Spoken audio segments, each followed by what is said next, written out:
গাছের পাতা পোড়া এক মারাত্মক সমস্যা, যে সমস্যায় আমরা বেশিরভাগ ছাদ বাগানিরা জর্জরিত হয়ে পড়ি।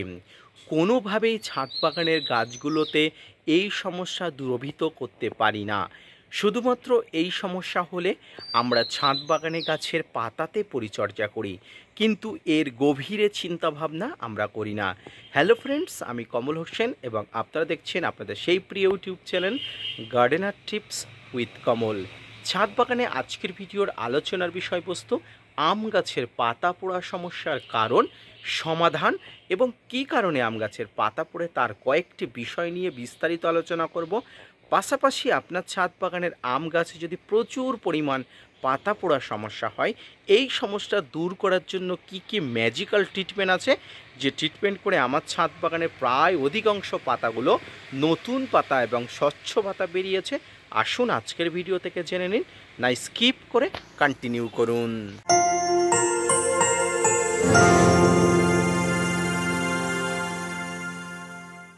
সমস্ত ধরনের ছাদ বাগানে গাছের পাতা পোড়ার মধ্যে আম গাছের পাতা সবসময় অকারণে বেশি পুড়ে যায়, আর আমরা ছাদ বাগানি হিসাবে এটা নিয়ে দুশ্চিন্তা করে ফেলি প্রচুর পরিমাণ। আর দুশ্চিন্তা করারই মতো অনেক টাকা দিয়ে ছাদ বাগানের গাছ তৈরি করি, সেই গাছগুলো যখন নানা ধরনের সমস্যার মধ্যে পড়ে দুশ্চিন্তার বিষয় হয়ে দাঁড়ায়। প্রথমে বলি, ছাদ বাগানে গাছের পাতা পোড়ার দুটি কারণ থাকে। একটি হলো সূর্যের প্রখর তাপ, এর কারণে গাছের পাতা পুড়ে যায়, এটাকে বলা হয় সানবার্নজনিত লক্ষণ। এই সমস্যা হলে ছাদ বাগানে একটি গ্রিন শেড বা গ্রিন নেটের ব্যবস্থা করলে গাছের পাতা পোড়া রোধ করা যায়। দ্বিতীয় যে কারণটি পাতা পোড়ার জন্য সমস্যা হয়, সেটি হলো গাছের গভীর একটা সমস্যা, সেটি হলো গাছের ইন্টারনাল সমস্যা। আর সেই সমস্যা মূলত উৎপত্তি হয় গাছের গোড়াতে, অর্থাৎ টবের মাটিতে। সাধারণত আমরা আম গাছ রোপণের জন্য যে মাটি তৈরি করি বা গাছ রোপণের পরে আমরা যে খাবার দিয়ে ফেলি, সেই খাবারে আমরা অধিক পরিমাণ নাইট্রোজেন দিয়ে ফেলি, আর এই কারণে গাছের নাইট্রোজেন টক্সিসিটি হয়ে যায়। নাইট্রোজেন টক্সিসিটি কি, অনেক হয়তো বুঝতে অসুবিধা হচ্ছে। আসুন এবার একটা সরল উদাহরণ দিয়ে আপনাদের বুঝিয়ে দিই। ধরুন আপনি কোনো কিছু খেতে ভালোবাসেন না বা আপনার খাওয়ার ইচ্ছা নেই, তখন আপনি সেই জিনিসটা জোর করে খেলেন বা ইচ্ছা না থাকার সত্ত্বেও পরিস্থিতির জন্য আপনাকে খেতে হলো। পরিস্থিতি অনুযায়ী আপনার কি হবে? আপনার শরীর খারাপ করবে, আপনার বমি হবে, আপনার অনেক ধরনের সমস্যা হতে পারে। ঠিক তেমনই একটি সমস্যা হলো গাছের পাতা পোড়া সমস্যা। যখন আমাদের পর্যাপ্ত খাবার দরকার হয়, সেইটুকু খাবার আমরা নিই। ঠিক তেমনি গাছের যে খাবারগুলো আমরা দিই, অর্থাৎ মিশ্র খাবার, যার মধ্যে নিমখোল, শিংকুচি, হাড়গুঁড়ো, ভার্মিকম্পোস্ট, সর্ষের খোল, বাদাম খোল, এসওপি, বিভিন্ন ধরনের মাইক্রোনিউট্রিয়েন্ট, সিউইড এক্সট্রাক্ট, এত ধরনের খাবার আমরা দিয়ে কিন্তু প্রস্তুত করি। কিন্তু কখনো কি ভেবেছি একসঙ্গে এত খাবার দিলে গাছের কি অবস্থা হবে?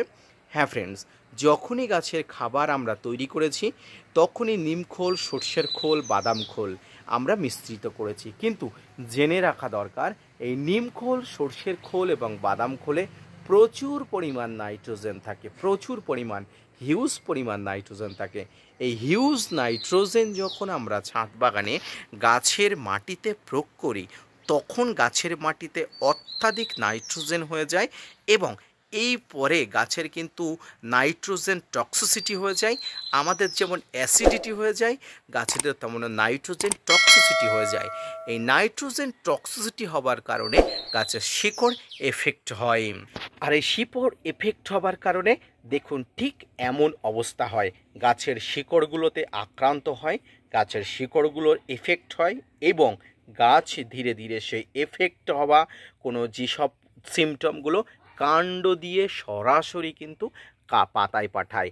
এরপরে পাতাতেই কিন্তু সেই নাইট্রোজেন টক্সিসিটির কারণে পাতাতেই কিন্তু সেই সমস্যা ফুটে ওঠে। এই কারণে গাছের কিন্তু পাতা পোড়া সমস্যা হয়ে যায়।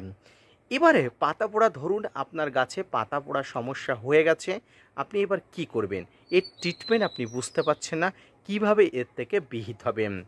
দেখুন, আপনি যখন রোগাক্রান্ত হবেন তখন অবশ্যই তার ট্রিটমেন্ট আছে, ঠিক তেমনি গাছেরও অবশ্যই ট্রিটমেন্ট আছে।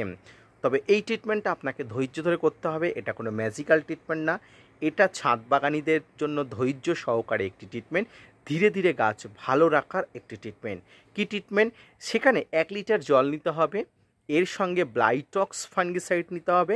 আমি যে ফাঙ্গিসাইডটা বলছি এই ফাঙ্গিসাইডটা বেটার হবে, তাই ব্লাইটক্সটা নেওয়ার চেষ্টা করবেন। আপনি অন্য ফাঙ্গিসাইডও অবশ্যই নিতে পারেন। এর সঙ্গে আপনি নেবেন হিউমিক অ্যাসিড। হিউমিক অ্যাসিড বলতে কালো সোনা, যেটাকে একদম কালো একদম আলকাতরার মতো দেখতে, যেটা গুঁড়ো যদিও, হিউমিক অ্যাসিড নেবেন। এর সঙ্গে নেবেন রুট হরমোন।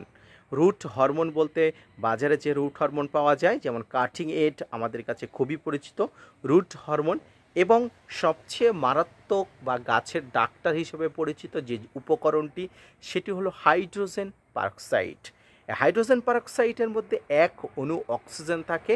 এই অক্সিজেন গাছের কিন্তু শিকড়ে প্রচুর পরিমাণ ফাঙ্গাল ইনফেকশন, গাছের ফাঙ্গাসের আক্রমণ বা গাছের নানা ধরনের সমস্যা কিন্তু দূর করে।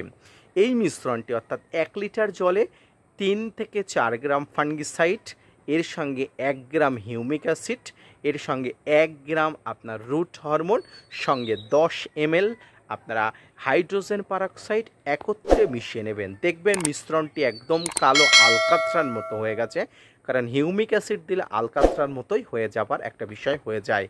এই মিশ্রণটা তৈরি করার পরে আপনাকে কিন্তু গাছের গোড়াতে দিতে হবে। তবে গাছের গোড়াতে শুধুমাত্র দিলে হবে না, তার কিছু প্রসেস আছে, আসুন এবার দেখিয়ে দিন। ধরুন এই গাছটিতে আক্রান্ত হয়েছে, তখন কি করবেন? গাছের গোড়ার মাটিটা কিছুটা তুলে দেবেন। গাছের গোড়ার মাটিটা তুলে দেওয়ার পরে গাছের যে এই যে শিকড়গুলো, এই যে ফিডিং রুটগুলো বা বড় বড় শিকড়গুলো দেখা যাচ্ছে, এই শিকড়ের উপরে উপর থেকে সরাসরি প্রয়োগ করবেন। আপনি কি 1 লিটার জল সরাসরি প্রয়োগ করবেন? না, এখানে আপনি 1 লিটার জল সরাসরি প্রয়োগ করবেন না। আপনি অল্প অল্প করে বারে বারে, অর্থাৎ সেটা 10 বারে হতে পারে, বারে বারে কিন্তু জলটা দেবেন, এবং দেখবেন জলটা যাতে টবের বাইরে না বেরিয়ে যায়। এই ট্রিটমেন্টটা সবচেয়ে বেশি ভালো হয় শুকনো সময়, অর্থাৎ যে সময় বর্ষা কম হয়, সেই সময় মাটি টান থাকে, জল দ্রুত কিন্তু টেনে নেয়। তো বর্ষার সময় করতে পারেন। সেক্ষেত্রে অল্প অল্প করে জল দিয়ে কিন্তু পুরো শিকড়টাকে ভিজিয়ে দিতে হবে।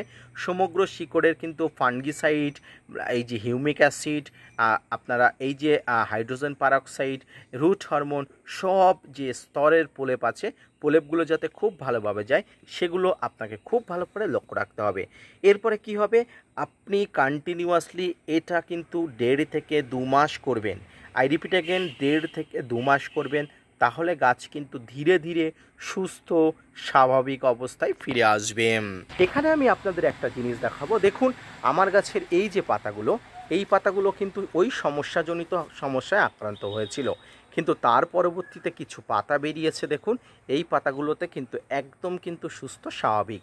তবে এক্ষেত্রে একটা কথা বলে রাখি, এই যে পাতা যে সমস্যা হয়ে যাওয়া পাতা দ্বিতীয়বার কিন্তু কখনো কিন্তু ঠিক হবে না। অর্থাৎ যে পাতা একবার বিকৃতি হয়ে গেছে, যে পাতা একবার ছোপ ছোপ দাগ হয়ে গেছে, সেই পাতা কখনোই ঠিক হবে না।